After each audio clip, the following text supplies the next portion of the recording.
This is just going to be a video where I go over some of Jasmine Sherman and Tanda Bluebar's policies as candidates in the 2024 presidential election.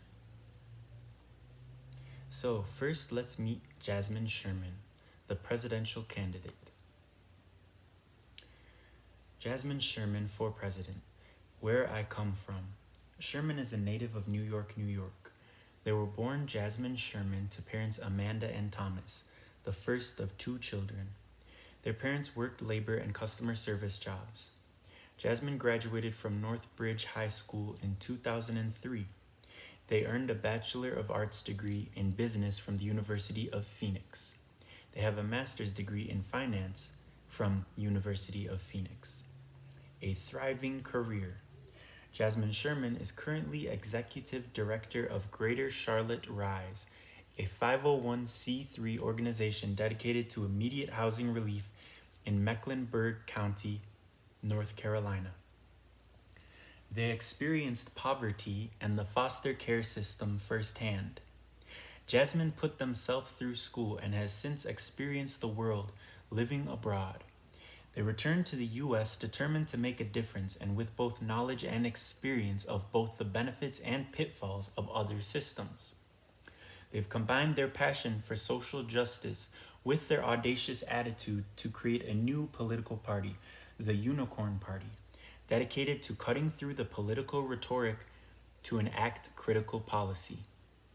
Their background in housing gives them a unique perspective amongst presidential candidates, having seen, worked with, and built personal relationships with the most vulnerable in our society. Their goal, put simply, is to simplify. Common sense policies and a penchant for pettiness make them ideal for the current political climate, one in which both style and substance are sorely lacking. Jasmine believes the promise of America has not been fulfilled yet. Jasmine and their cadre, C-A-D-R-E, of like-minded partners are ready to lead this country to a better future, one that works for all. Political views. Jasmine Sherman wants to help the at-risk and vulnerable communities by providing guaranteed housing, land back, universal basic income, free education, and universal health care for all. They also believe in the rights of the child, the rights to gender-affirming care, ending the disability restrictions, restorative justice, abolishing the police, abolishing prisons, triple bottom line accountability for corporations, reparations, a progressive tax, an index living wage, immigration policy reform, sustainable energy, decriminalizing all drugs and sex work, age caps and term limits for all elected officials, and rewriting the Constitution.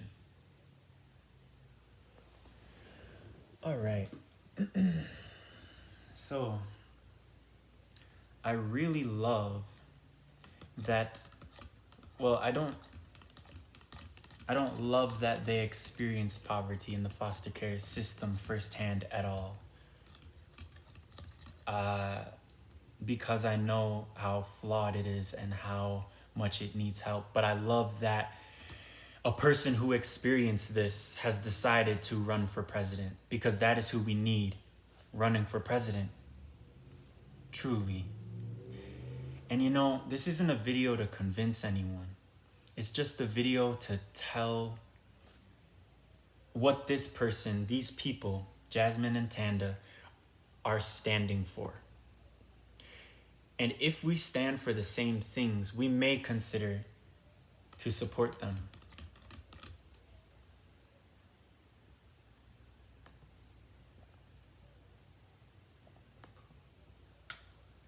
All right.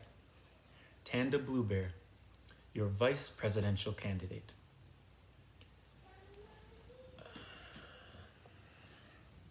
Where I come from. Enter the world of Tanda Blubear, a formidable warrior hailing from the Pomo Nation, with a heart as fierce as her spirit. Tanda emerges as a beacon of empowerment for indigenous women across Turtle Island.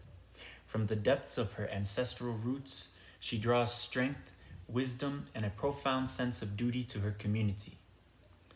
Tanda's journey is not just one of personal triumph, but of collective resilience. With unwavering determination, she ventures into the heart of her people's struggles, wielding her heritage as a weapon against injustice. Whether battling systemic inequalities or preserving sacred traditions, Tanda stands as a guardian, a catalyst for change. Her efforts extend far beyond the confines of her tribe, as she tirelessly advocates for indigenous rights and amplifies the voices of her sisters throughout the land. Through her actions and words, she sparks awareness, igniting a flame of solidarity that illuminates the path forward. In the tapestry of Turtle Island's diverse cultures and traditions, Tanda Blubear shines as a testament to the enduring strength of indigenous women, weaving threads of hope and resilience into the fabric of her people's legacy. A thriving career. Introducing Tanda Blubear, the driving force behind Women with Bows, a dedicated team of indigenous warriors committed to elevating communities and preserving humanity. Founded on principles of sustainability, compassion, and unity, Women with Bows embodies the spirit of decolonization and collective action. With a focus on mutual aid, public speaking, and community support, they traverse the country, offering aid and security in times of need, from natural disasters to everyday struggles. Whether it's providing food, winterizing homes, or empowering unhoused relatives with fifth wind sustainability training, Women with Bows stands ready to make a difference. Led by Tanda Blubear, they are a beacon of hope and catalyst for positive change in a world that desperately needs it. A little bit about who I am. My name is Kryxtian Black. I moved with my life partner and our 2 children out to Colorado when we experienced something traumatic. And we experienced homelessness in Colorado. So for me personally, for my family personally, it's a need for Turtle Island to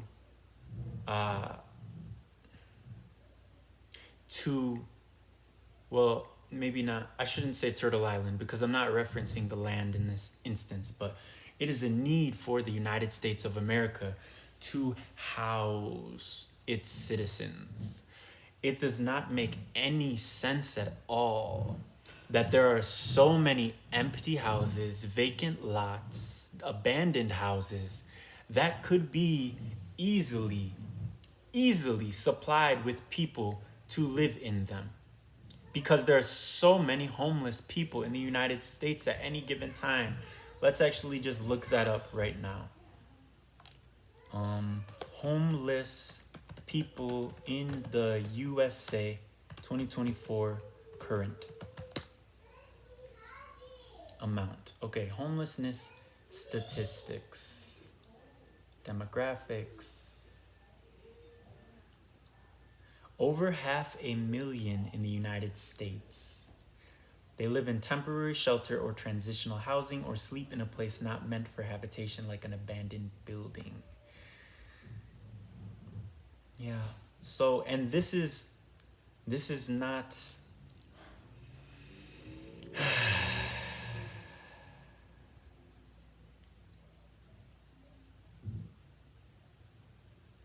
that's a lot of people. 500,000 is a lot of people. So to have somebody who has been through homelessness, been through the foster care system, to have them run for President of the United States of America, someone who has been through these things and understands. All right, so let's look into the policies themselves now.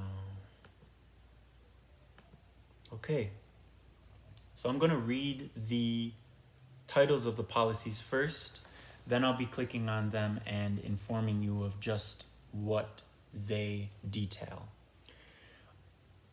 We have Abolish the Police Policy, Abolishment of Child Marriage Policy, accessible medical equipment, service dogs, age cap policy, agriculture policy, anti-indoctrination policy.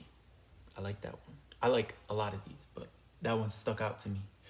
Conventional rights of children policy, COVID-19 policy, death penalty policy, death with dignity, decriminalization of drug use and possession policy, decriminalize sex work policy, disability policy, education policy, environment and infrastructure policy, firearm education policy, foreign policy, foster care and adoption policy, guaranteed housing policy, immigration reform policy, land back policy, public utility conversion policy, reparations policy, rights for sentient beings policy, social security policy, tax policy and plan. That's going to be a great one because we do need to know how all of this is going to be funded as well. Transgender rights and protections policy, triple bottom line accounting policy, universal basic income policy, and universal healthcare policy. We're going to start from the top with the Abolish the Police policy.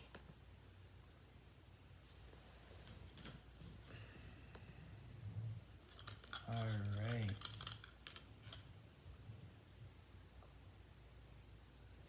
I want to say also that on their website, you also will have the option to have this policy read to you.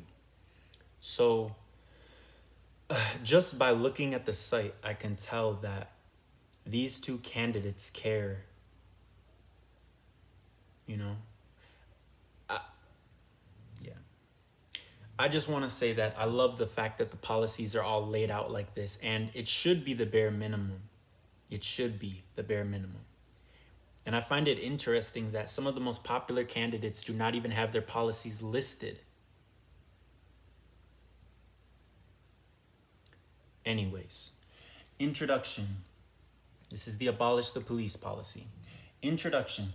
When a person makes any mistake, America's focus is on punishing that person rather than solving the problem that was caused. The American justice system is not broken. It is functioning exactly as intended since its inception to catch runaway slaves.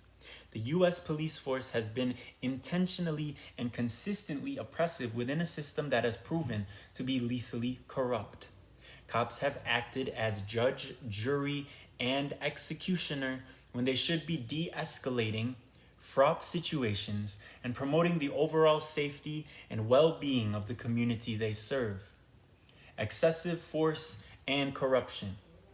The United States has the highest number of police shootings of any developed country, with an average of approximately 1,000 people killed annually by police officers, which disproportionately impacts BIPOC communities nationwide.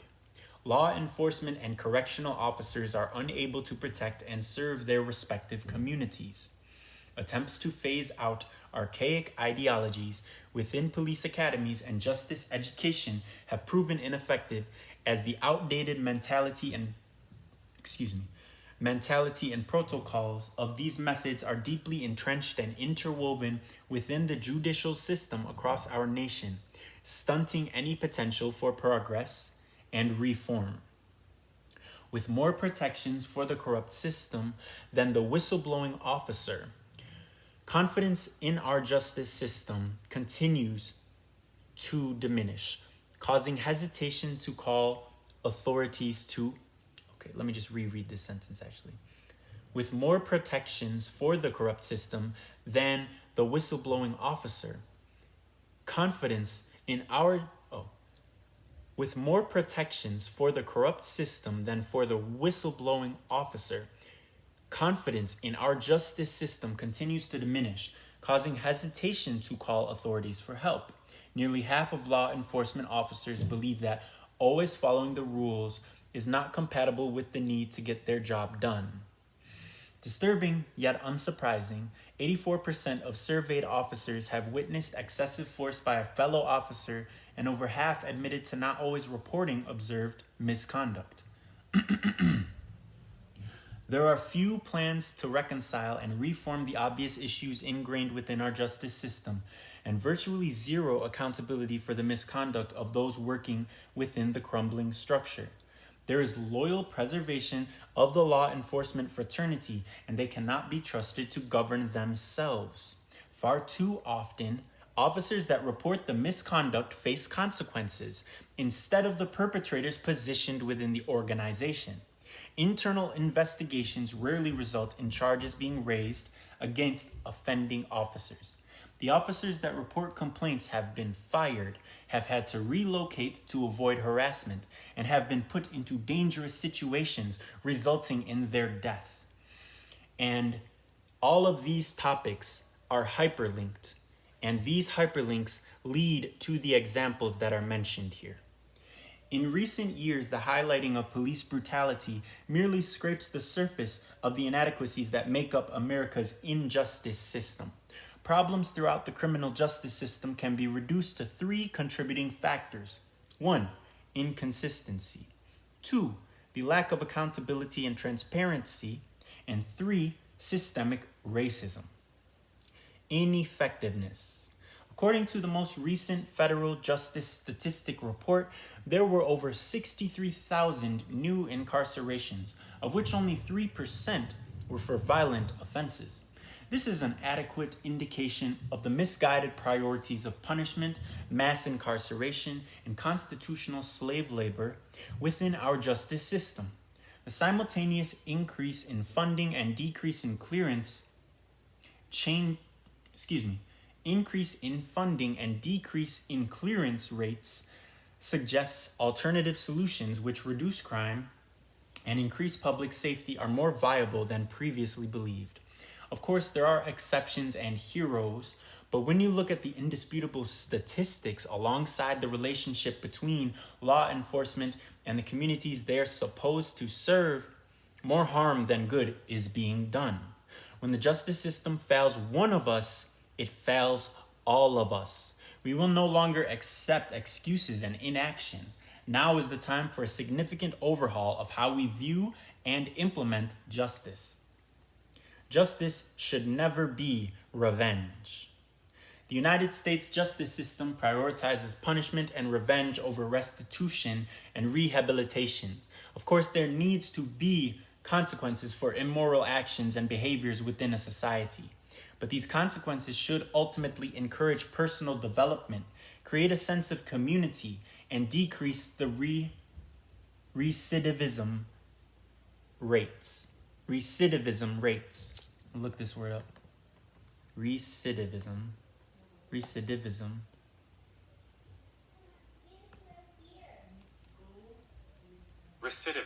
Recidivism. The tendency of a convicted criminal to reoffend. So, offenders are human, and most crimes are an act of desperation or lack of resources. Side note, though that lack of resources is rooted in capitalism. That's something I just added. It wasn't written on the site, but just a side note. The current justice system habitually violates our constitutional rights as Americans.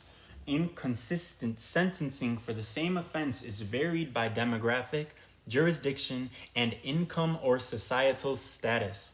Legal appeals of a verdict are simultaneously considered an attack on those directly involved, as well as on the entire justice system, and it is much more difficult to overturn a verdict once it's issued. The consequences of crime should be proportionate to and reflective of the criminal activity and behavior. Increasing public resources and ensuring access to opportunities will decrease the occurrence of criminal activity. There's more than one way to allocate justice. Solving crime at the source requires the elimination of social obstacles that lead to disenfranchisement. Justice reform is criticized as being an unnecessary investment for individuals deemed unworthy of better treatment. Repeat that. justice reform is criticized as being an unnecessary investment for individuals deemed unworthy of better treatment. Many citizens are misinformed or unaware of the immense financial burden the current justice system has on taxpayers nationwide. By defunding the police and allocating those funds into vital public resources, we will directly benefit the citizens who reside in each community. Simultaneously, investing in resources for the imprisoned population will decrease the reliance of criminal activity and behaviors and increase the overall well-being of society. The current justice system trivializes the needs of offenders, defining them by their crime and negating their personhood. The United States has some of the highest recidivism rates in the world, and the current system has proved incapable of resolving the problems proactively. A variety of factors contribute to recidivism rates, including individual circumstances prior to incarceration, events during incarceration, and available resources upon release. Nearly half return to prison within 5 years of release. Recidivism rates vary amongst types of crime, and it is not a mystery as to what causes reoffending, nor how we can prevent reoffending altogether. Not all released inmates reoffend. Many intend to abide by the law and manage to do so despite the disadvantages. The existence of successful reintegration does not indicate an effective rehabilitation system and should not be used to thwart justice reform. Repeat that. The existence of successful reintegration does not indicate an effective rehabilitation system and should not be used to thwart justice reform. A study revealed that serving prison time correlates to greater illegal earnings, making prisons a sort of finishing school for certain crimes, enabling former inmates to make $11,000 more on average than before. An important part of rehabilitation is reintegration. We cannot limit their humanity and expect them to change their ways.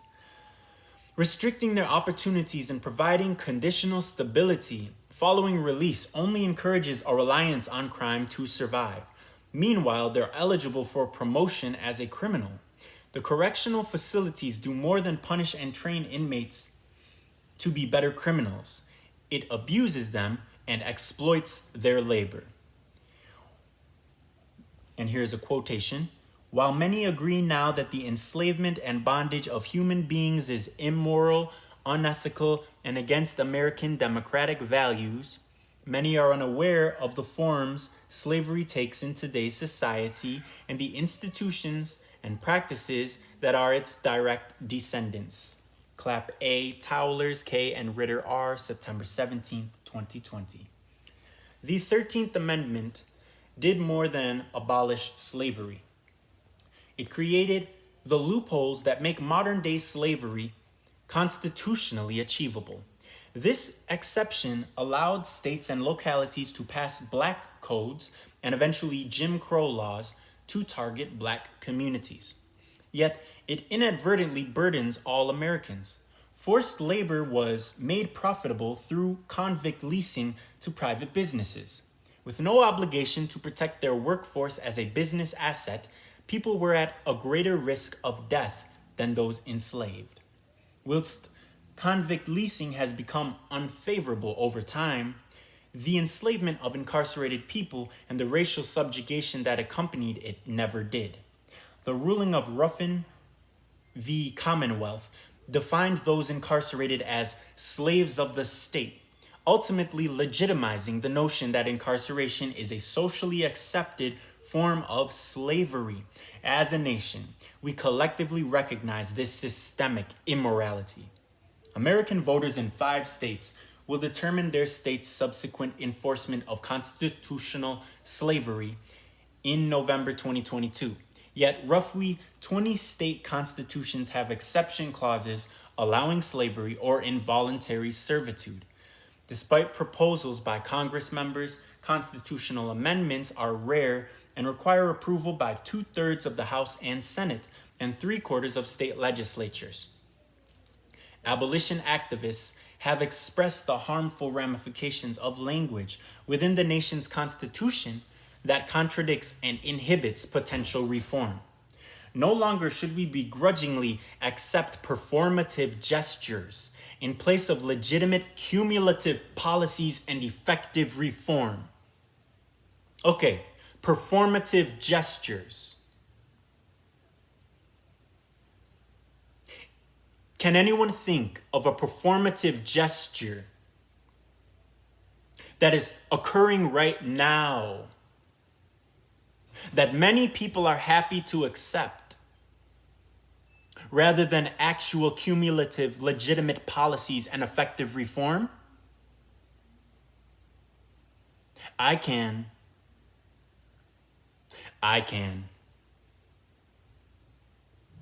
No longer should we wait for legislators to pass necessary policies to undo the injustices of those before them.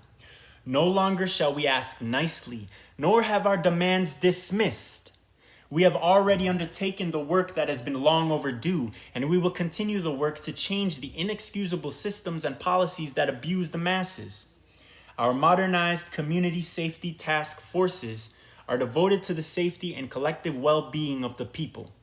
These community-based task force units work to de-escalate dangerous situations with proper training and resources whilst promoting safety, stability, and community. In all cases, non-military community service will be more beneficial than police. We are investing in obligatory public resources and enabling citizens to govern themselves. As we change the way we implement justice and support our communities, we change society's relationship with crime entirely. All right, and so the rest of this Abolish the Police page features several different task forces that work as an alternative to the current police state in which we live. I'm going to let you all get into that because it's a lot to read and it's sorted out very specifically, and it'd be easier for you to understand if you go on the site and actually read it. But I will read what's at the end of this, which is costs. The federal government spends $182 billion on policing nationwide. However, this excludes the $300 million in settlements for police brutality and misconduct paid for by American taxpayers. These protections for officers allow them to repeatedly burden the taxpayers whilst terrorizing the communities they are intended to protect. This money can't, I think that's a typo, can't and shouldn't be wasted on irresponsible and ineffective policing when it can be used to create a re-envisioned, invested community. Threats of safety and security do not come from crime, but from the legislatorial and institutional failures. Yes, failures. Failure. So, pause. Just pause. Knowing that the United States government has failed so terribly in all that in its claim to protect its citizens. In knowing that, what will we do next?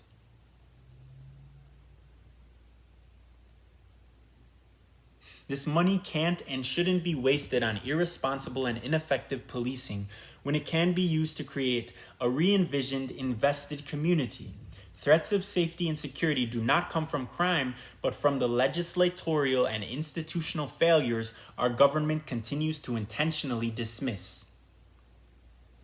It's about shifting public funds to new services and new institutions. Mental health counselors who can respond to people who are in crisis without arms. It's about shifting funding to education, to housing, to recreation. All of these things help to create security and safety. It's about learning that safety, safeguarded by violence, is not really safety. Angela Davis, June 12th, 2020. Let me repeat that last part. It's about learning that safety, safeguarded by violence, is not really safety. Okay, so that was the Abolish the Police policy. Ooh. Thank you all for watching this video.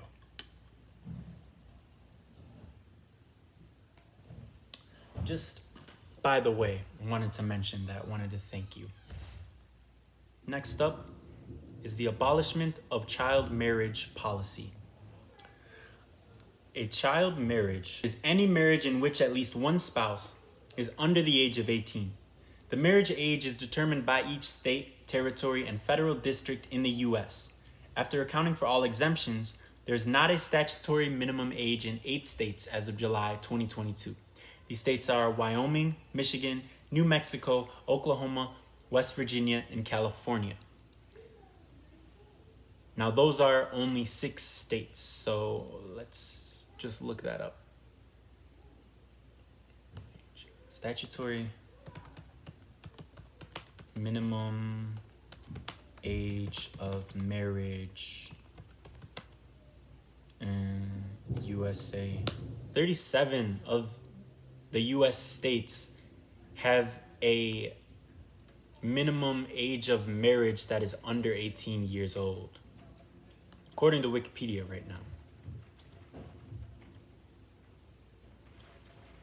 Yeah, that's good to know. Okay, so child marriage has historically been a socially accepted practice. However, it is now widely seen as a form of child sexual abuse. Some international organizations, like the USA State Department, have deemed it a violation of human rights. According to research, there are harms associated to child marriages, including sexual assault, a decline in education, early pregnancies, and psychological stress for the children involved. This is grooming and is a traumatizing experience to the child. Between 2000 and 2018, nearly 300,000 minors were legally married in the USA. These child marriages typically include a young girl and an older man in the USA. In many circumstances, adolescents in the USA can get married before they reach the state-specific age of sexual consent, which currently ranges from 16 to 18. Domestic abuse shelters often do not accept minors, and in some areas, minors cannot legally divorce or separate from their spouse. 7 states, including New Jersey, Delaware, Pennsylvania, Minnesota, Rhode Island, New York, and Massachusetts, have outright outlawed underage marriage as of July 2022. During this time, child marriage has also been abolished in the U.S. territories of American Samoa and the U.S. Virgin Islands. Similar legislation is being considered in a number of other American states. This form of predatory, pedophilic behavior will no longer be legal or tolerated by the Sherman administration. This policy will be enforced federally and will not be allowed in any state. There will not be any exceptions for religious practices, and any violator will be held accountable per the guidelines of the community they reside in. Please note, this is considered abuse, and this action will be held to our standard of justice. The barriers currently in place for minors to divorce or leave their abuser will be removed. Going forward, if you aren't eligible to vote or serve your country, you aren't able to get married.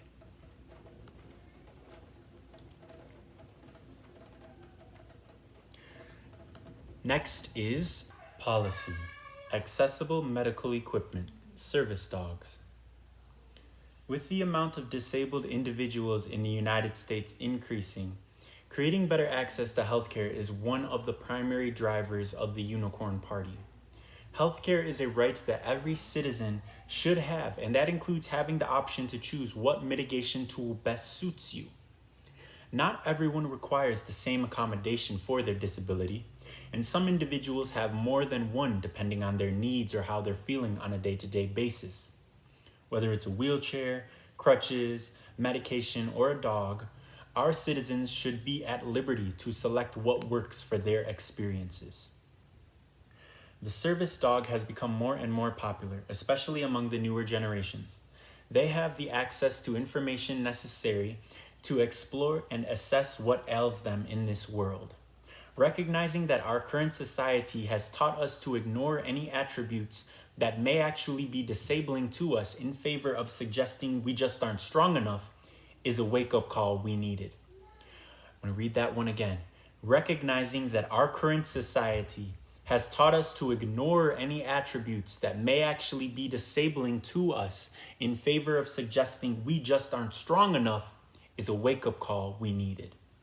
Previous generations entirely ignored the spectrum of disability, giving the term a suggested criteria, while those who fall outside of those parameters suffered without aid. On paper, getting a service dog is the most accessible option for people due to events like Clear the Shelters and Free Dog Day that make a four-legged friend easier to obtain than a wheelchair. That being said, service dogs require extensive training to be able to effectively do their jobs for their handlers. And here's where the problem begins. On average, most service dog training costs $150 to $250 per hour, and the dogs require hours of training to reach the appropriate public access level. Most training continues throughout the life of the dog because you cannot prepare them for every situation. The initial training is demanding, time-consuming, and doesn't always guarantee that the animal will make it to the point where they're able to assist their handler. Ergo, that's a ton of time, money, and energy as an investment to come up empty on your healthcare. What about a fully trained dog? There are currently programs that only offer graduate dogs that are fully prepared to assist the handler in need. That costs about $30 to $40K, depending on which program, your needs, and which dogs are available. Individuals are sometimes on wait lists for years with programs before being able to be matched with a dog. There are ways to claim your service animal on taxes currently, but most filing companies infringe upon the ADA rights of the citizen and their medical right to privacy. It also goes without saying, medical insurance doesn't cover the expense of a service dog.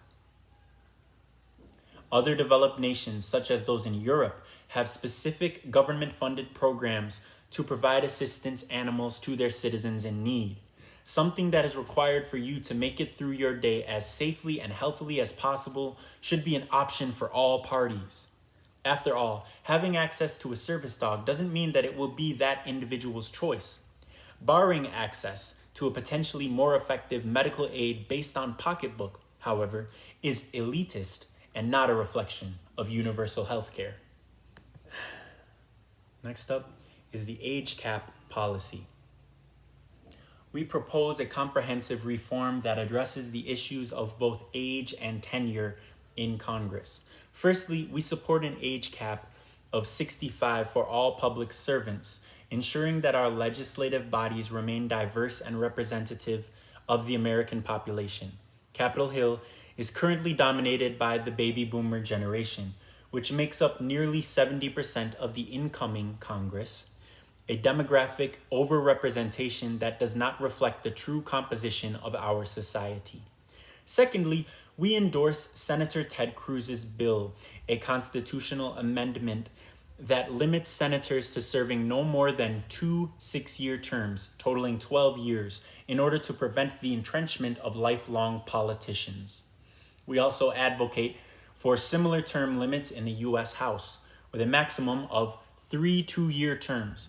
These limitations would ensure that members of Congress are accountable to the American people and prevent the consolidation of power by a select few. By implementing both an age cap and term limits, we aim to strike a balance between the valuable experience and fresh perspectives that our representatives bring to the table. This combination of policies will encourage a more dynamic, diverse, and responsive Congress that better serves the interests of all Americans.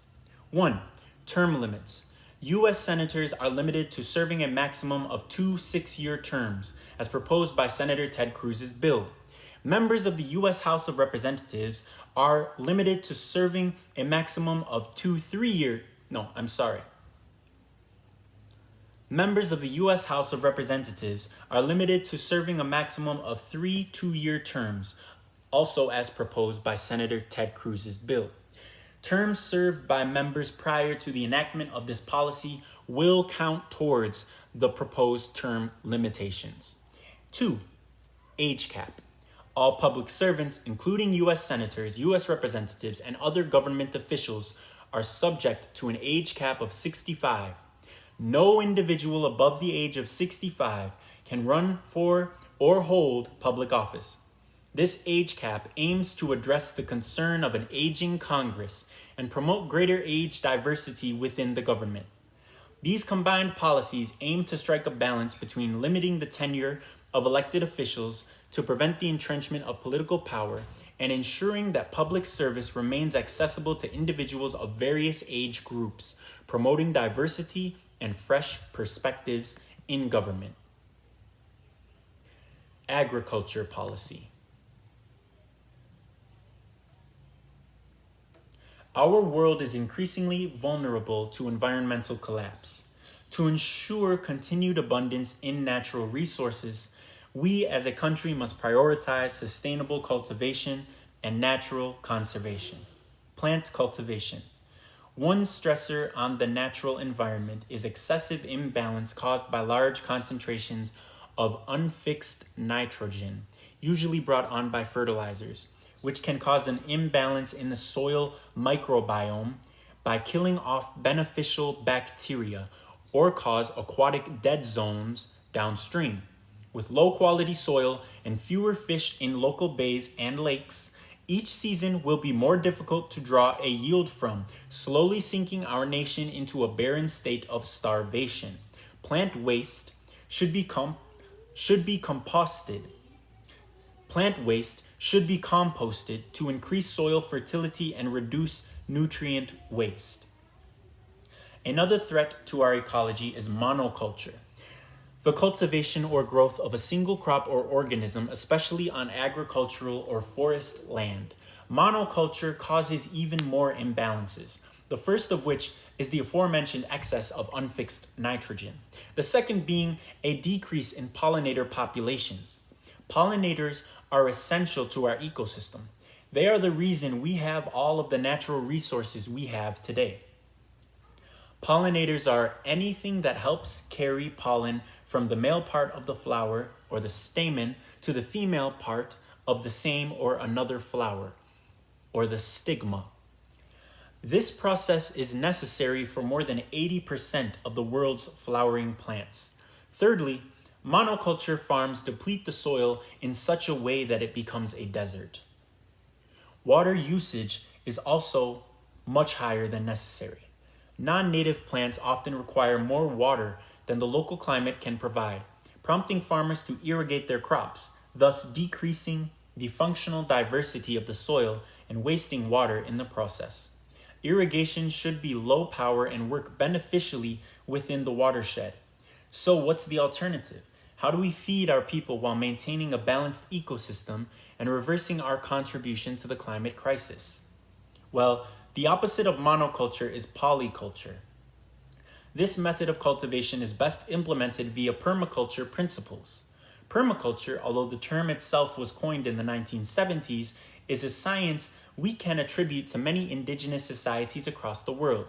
An example is the prescribed burnings of underbrush to rejuvenate the soil and prevent wildfires, used by the Chumash, Yurok, Karuk, Hupa, and Miwok tribes of Turtle Island for more than 13,000 years. Indigenous knowledge has an important place in ecology science. One important part of permaculture farming is effective companion planting, the practice of growing certain crops near each other and keeping others separated so that they all thrive. Companion plants trade nutrients, feeding off of each other's strengths and weaknesses for mutual benefit and an abundant harvest. Because the crops form a symbiotic trade of nutrients, the soil requires less amendments and remains fertile for longer. There are also many ways to leverage companion planting, to minimize the impact of pests, weeds, and disease. Another benefit of permaculture farming when done on a larger scale is more efficient use of resources. We can save water via the use of vertical farming, which does have its limitations. An alternative is native plants. We can limit or completely eliminate the use of fertilizers and pesticides and still have a large, healthy harvest. And there's a link here to learn more about monoculture versus polyculture. And this entire policy is filled with different hyperlinks that lead us to the further elaborations as well. Animal agriculture. Animals are sentient beings that deserve to be treated humanely and adequately cared for. Animals should not be confined, operated on without anesthesia, or forcibly inseminated. Animals are frequently neglected in healthcare, diet, social conditions, and environmental conditions. Animals thrive in an environment that meets not only their physical, but their psychological needs. Not only are the current practices harmful to animals, they're harmful to humans too. Hormonally induced lactation produces milk that increases the risk of cancer in people who consume it. The overuse of antibiotics creates a public health risk for the general population. Animals that are provided a generous roaming space and diverse feed grow into higher quality products that are safer and healthier for people to consume. Some animals are more or less environmentally sustainable to raise and reproduce, with cows leading in emissions. We benefit by favoring smaller animals, i.e. goats, chickens, turkeys, etc., with less spatial requirements as well as lower greenhouse gas emissions. It is also important, as resources become more scarce, to use every part of an animal once it has been slaughtered. Food distribution. Currently, the food distribution system trends towards longer delivery distance, inequitable distribution, which causes food deserts, and extreme amounts of waste. This campaign plans to empower communities to support themselves via government-funded community and home garden farms. Learn more about our seed program, which is already in operation here. Everyone deserves to have access to local, sustainable, high-quality, and safe food. Additives. Herbicides like Roundup and other major brands are unsafe and environmentally irresponsible. Instead, it is better to opt for a permaculture solution to unwanted plants, or even organic additives that are safe to use. Seed patents. Genetically modified crops are one of many tools to feed more people with less resources. GMOs should be open source and not patented, to be of benefit to the whole country rather than to a single company. Reforestation. The United States has been rapidly deforested in recent years. Jasmine Sherman plans to protect existing forests and lead reforestation projects that not only increase trees, but native mosses, ferns, flowers, grasses, shrubs, mushrooms, and more. The whole forest is necessary for a healthy ecology. Invasive species. Invasive species are species which are non-native to a local ecology and cause harm to the greater human and non-human community. Each state must keep a list of invasive species, which many states already do. These lists must be updated by local biological experts and offered for optional correction to local and regional indigenous councils. The information on these lists must be easily located. Education regarding identifying and responding to invasive species should be available in all schools, as well as for free in the government app. Intentional planting of any plant or fungus species deemed invasive to your local ecosystem shall be prohibited. Special exception may be made for small-scale indoor growing on a species-by-species basis.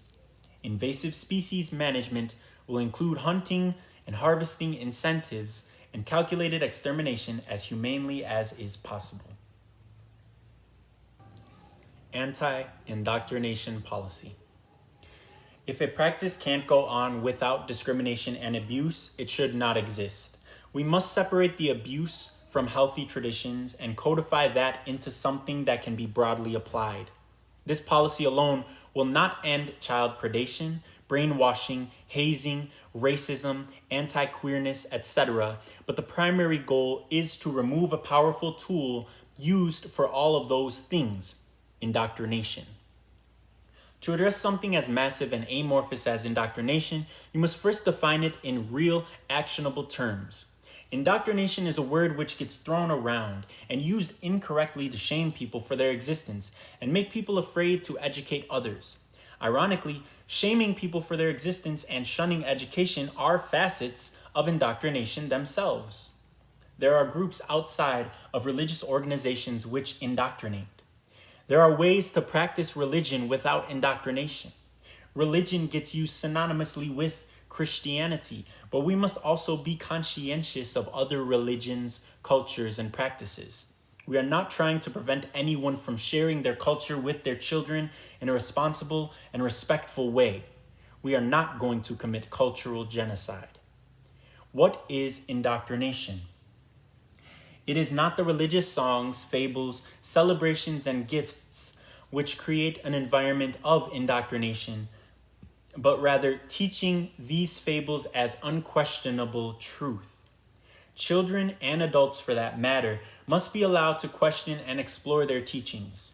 All children under Jasmine Sherman's administration will be taught actual science and actual history, including those who are homeschooled, as per the education policy.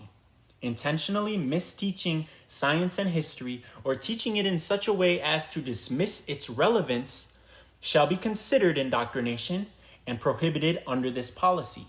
When given the freedom to ask questions and explore their environment, children who are able to speak and or otherwise communicate tend to be able to clearly communicate who they are and what they believe by the age of 6. Children who communicate a desire to explore their personhood in regards to beliefs and personal identity will be allowed to do so both with guidance and privately. Children under Jasmine Sherman's administration will be given the tools to advocate for their own autonomy. Forcing a child to participate in rituals or traditions they do not want to shall be considered indoctrination and prohibited under this policy. Children too young to communicate their beliefs and too young to communicate whether or not they want to be involved in a tradition are too young to consent to that tradition. Children who want to participate in age-appropriate traditions such as stories, songs, dances, crafts, meals, performances, gift-giving, and games will of course be allowed to.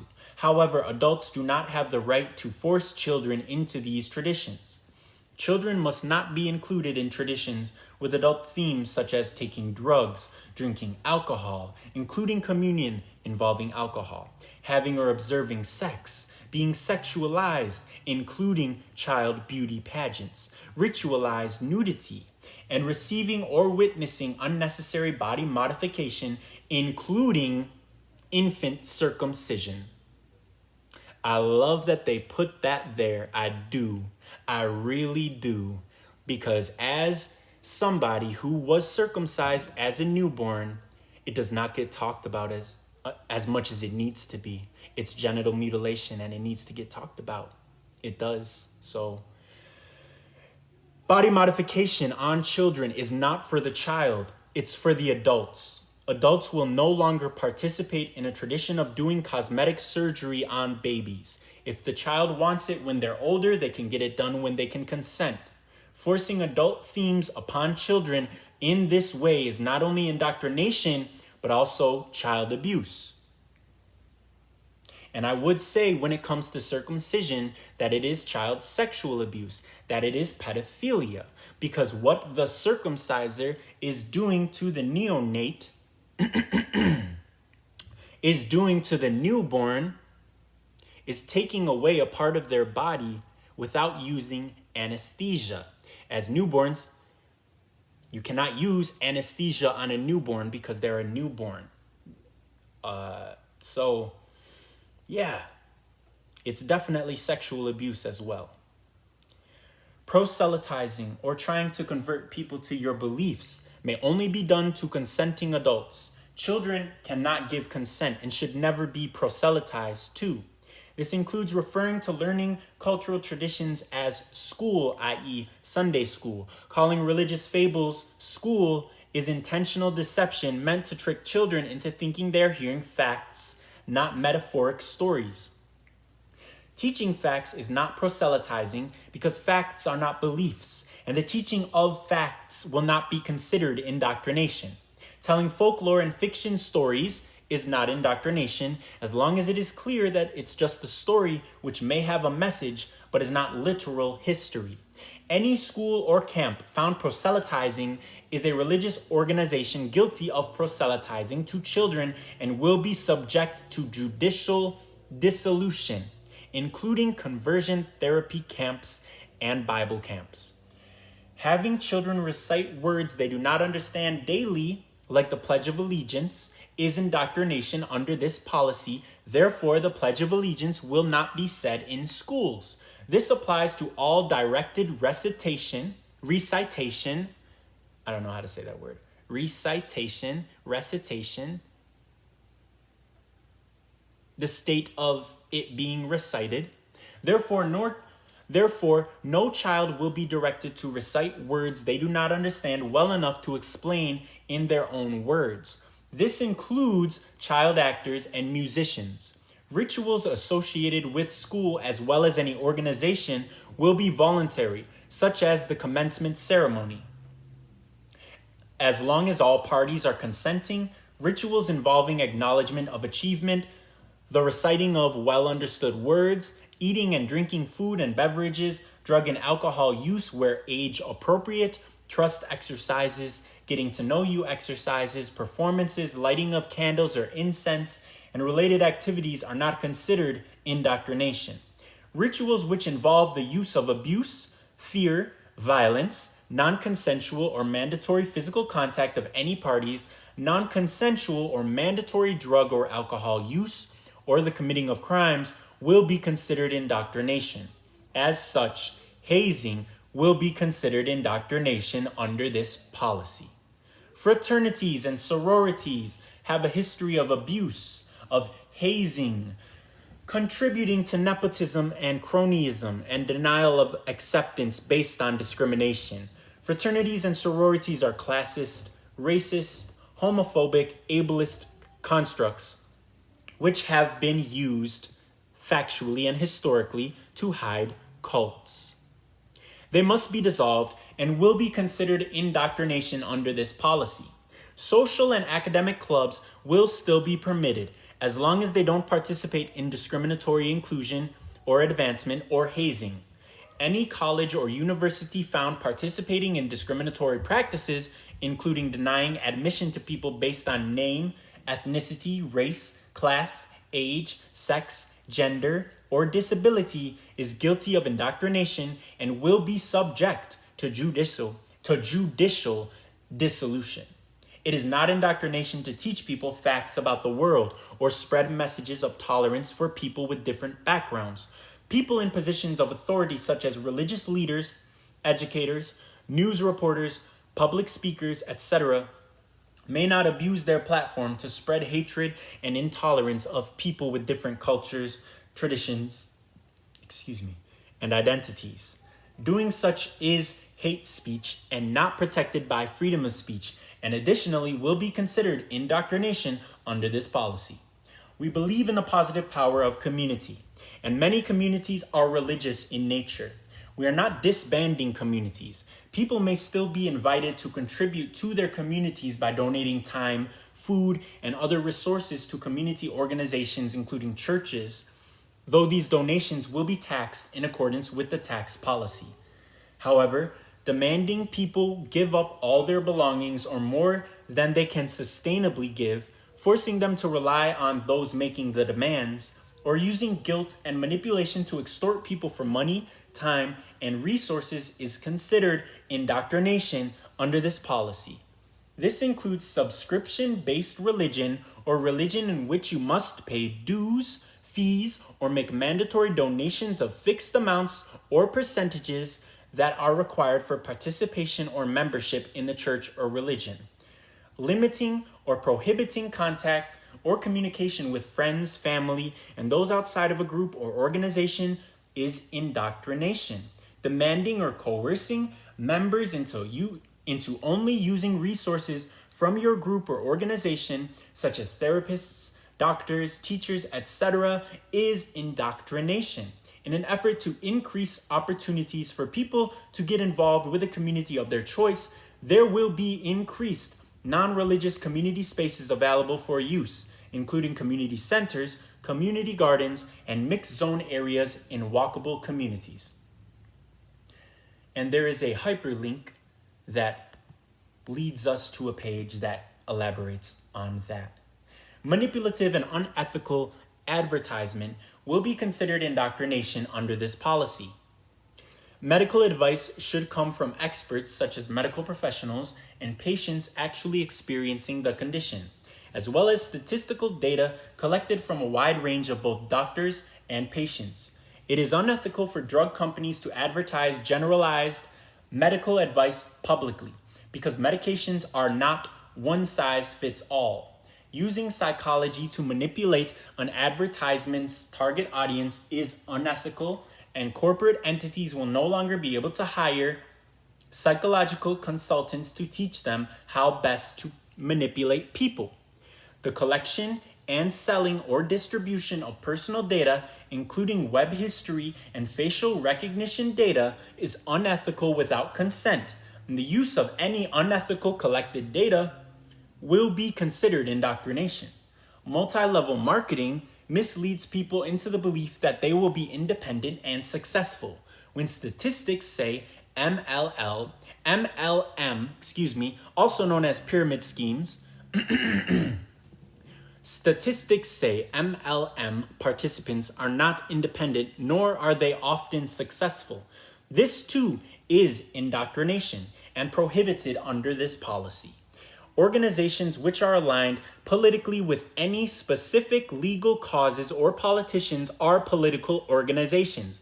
They are not community organizations or religious organizations and must be accordingly regulated. Binding contracts must be separated from rituals because belief is not legally binding, but contracts are. Therefore, we must allow people to have the space and time to read and analyze a contract outside of ritual space. This includes being sworn into a public position as well as marriage. This is to ensure the safety of minors in regards to marriage and or anyone signing contracts under duress. What's the answer? All churches, corporations, community organizations, schools, media outlets, and any inhuman entities which are found indoctrinating will be subject to judicial dissolution. Any individuals